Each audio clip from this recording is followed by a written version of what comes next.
Since the beginning of 2021, oil prices have gained $27 a barrel as global demand is gaining pace following wider vaccinations, while supply has been artificially curbed by OPEC+, a group of 23 oil-producing countries led by Saudi Arabia and Russia.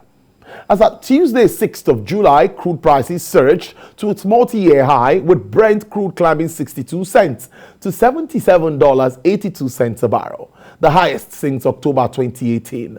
It's, however, still facing a bumpy short-term demand amid concerns that new virus variants may lead to more lockdowns, while vaccine rollouts are slower than expected in some developing economies. Despite oil prices moving upwards in the last 4 months, Nigeria still has a crunching forex crisis, as the prolonged high crude prices will ultimately feed into a climb in petrol landing cost, leading to increase in fuel prices as the price of automotive gas oil, better known as diesel, has spiked to 290 naira a litre in last week. As long as the price of crude continues to rise and the pump price of petrol remains the same in Nigeria, analysts are of the view that spending on subsidy, which currently stands at 150 billion naira, will continue to increase, and this will lead to increase in petrol smuggling across and outside the country. Well, let's put this into perspective. I have joining me via Skype as a senior partner energy at Primera African Legal, Mr. Israel Aye. Mr. Aye, good morning, and it's good to have you this Monday. Thank you for your time. Thank you very much, Tolu. Thanks for having me. Yes, let's start with the price of crude oil, which seems to be very good at the moment. And we see what's playing out with OPEC and OPEC Plus not reaching resolutions about increasing output. How does this come to you, and how long do you see us sustaining this? Well, should we say it's fairly good, this good price of crude? Well, I suppose what we're dealing with is the dilemma of failing to plan long term, unfortunately. And what I mean by that is, in the absence of, investment in refining, especially in the refining space, you're going to suffer in every price scenario, in every price scenario. What does that mean? It means that when oil prices or crude prices are low, especially for a mono-product economy such as ours, you suffer loss of revenue.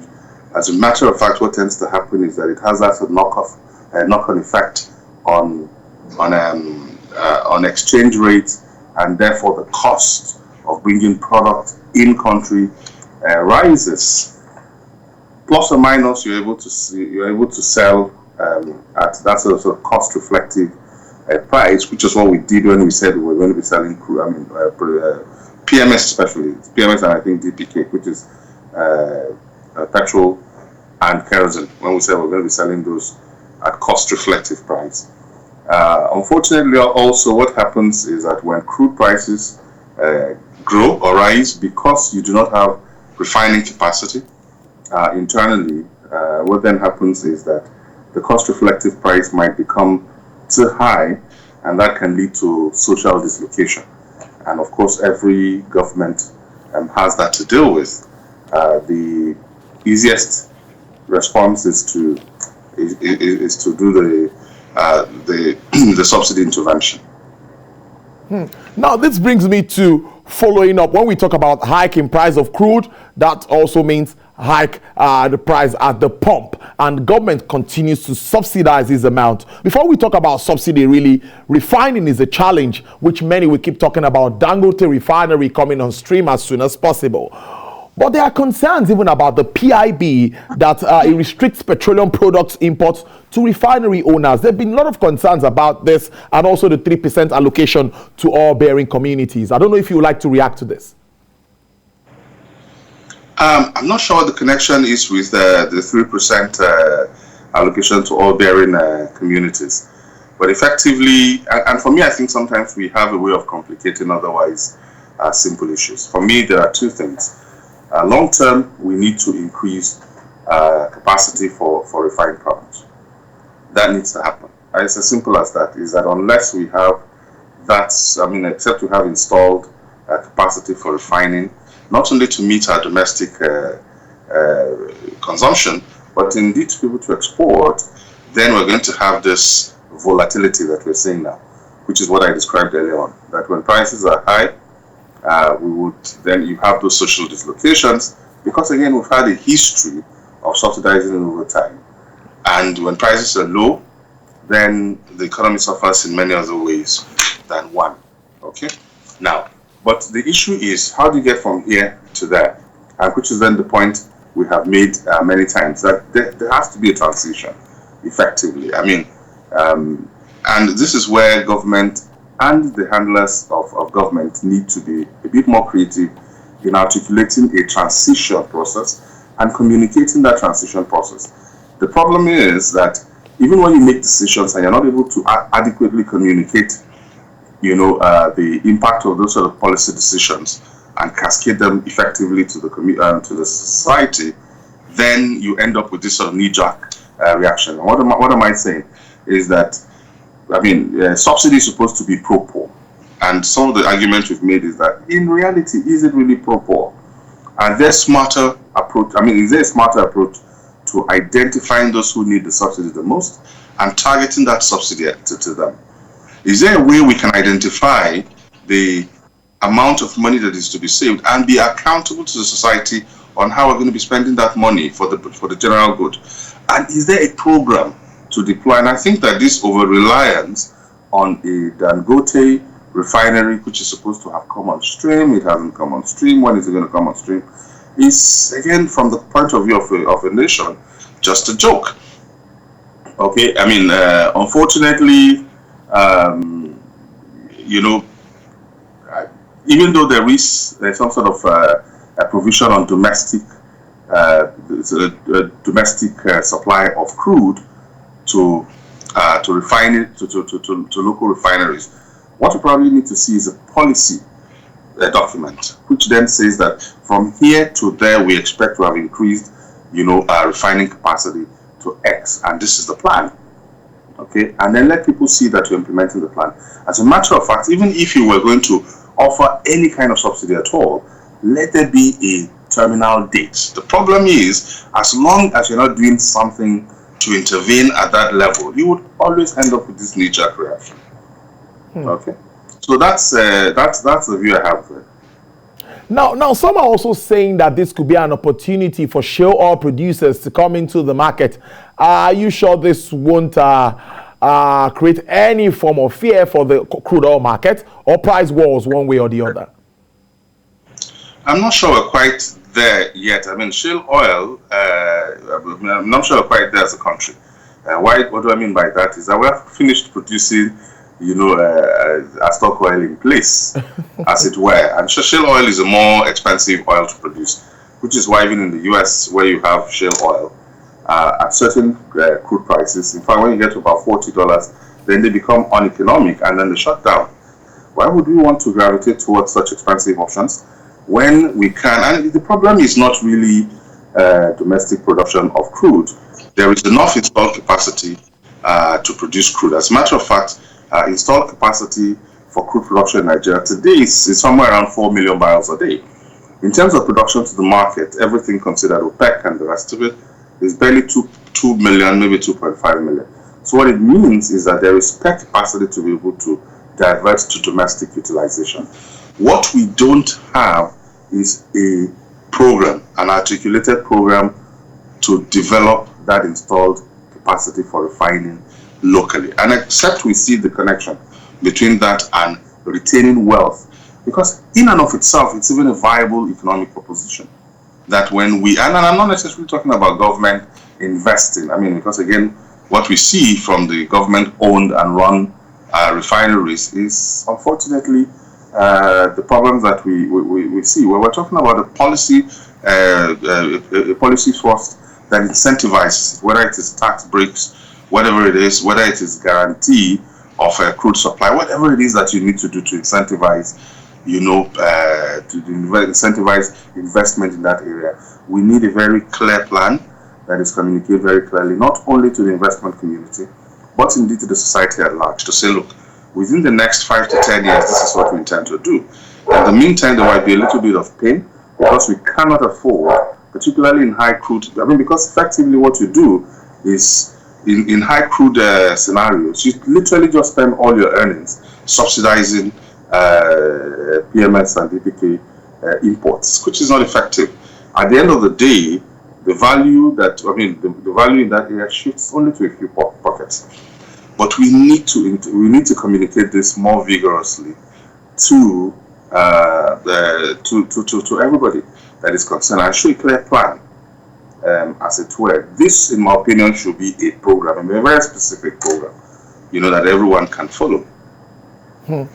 Now, as we also look at the Delta variant, talking about COVID-19 and its effect on some economies, as we try to open up, we expect all economies globally to even open up. But this Delta variant is another cause for worry. What's your outlook for post-pandemic era for the crude oil market in its entirety? What do you make of that? Well, so there's there are a lot of unknowns. And that is the headache for policymakers. So we have the Delta variant, which is trending, as it were. But the feel you get is that unless this becomes such a public health concern or hazard, it looks like most world governments are beginning to shift responsibility for your health to the individuals, to say, look, at the end of the day, we can't stay on lockdown forever. If you need to wear a mask, wear a mask. You heard Boris Johnson say the other time that, look, the British economy is going to open up, and people will need to take responsibility for their own health. And that's probably the feel everywhere, because there is no end to what variant is going to come. So in the end, there is a vaccine out there.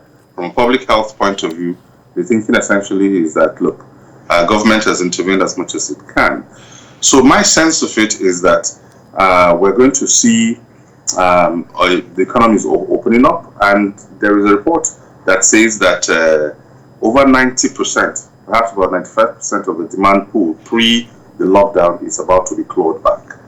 So what are we going to see? We're going to see a surge in demand, and we're probably going to see a hike in prices because, again, there has been a lot of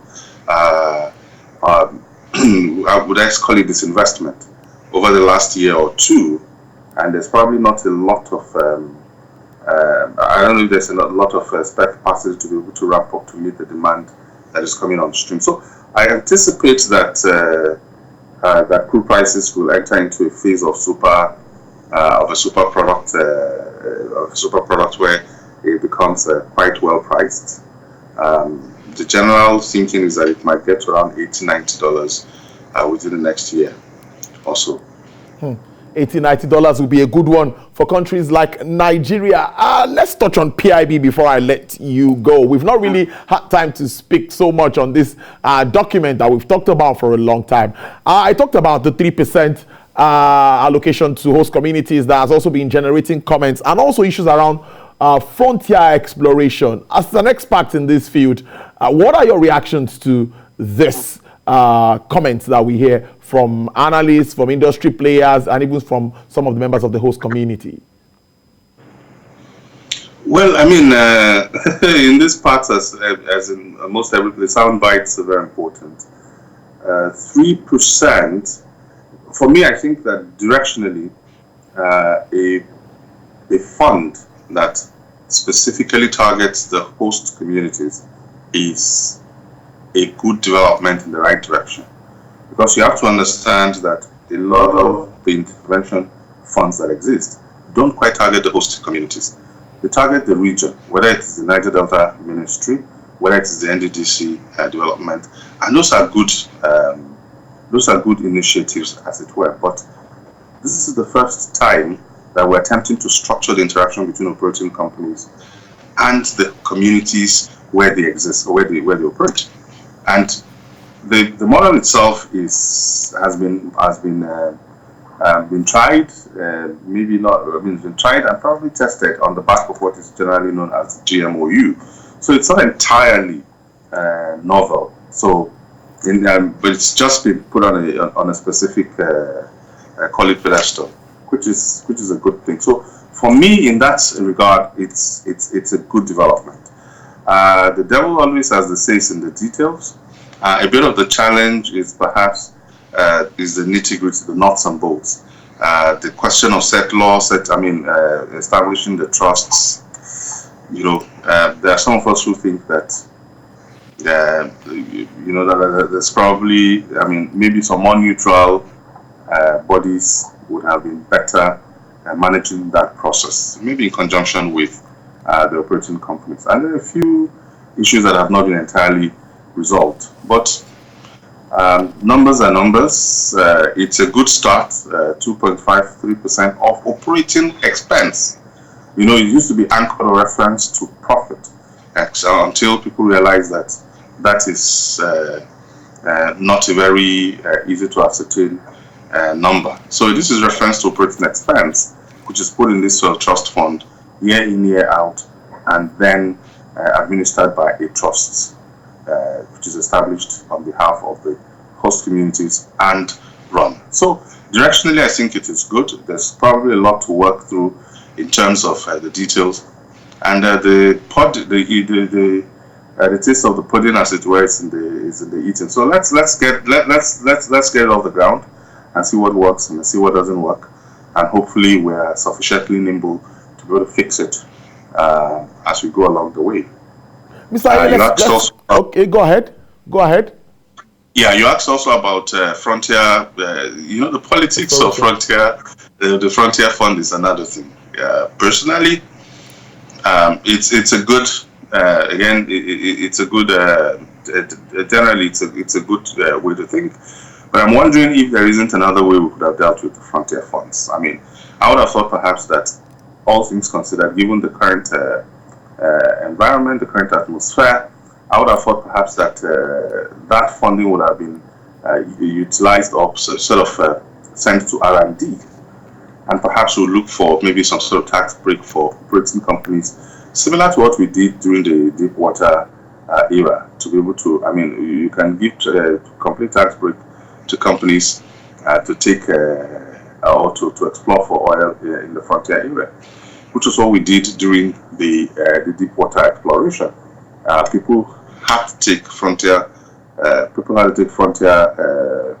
assets as a condition to taking deep water assets, and there was some sort of fiscal incentive around all of that, where they could cost recover their operating expense from whichever one became prolific. I would have thought perhaps that's probably one way to go about it. But in terms of the fund that has been earmarked for exploration in the frontier area, personally, in the context of the energy transition, I probably would have recommended that we send that more to R&D, to see how we can in fact transition along with the rest of the world to the post fossil fuel age.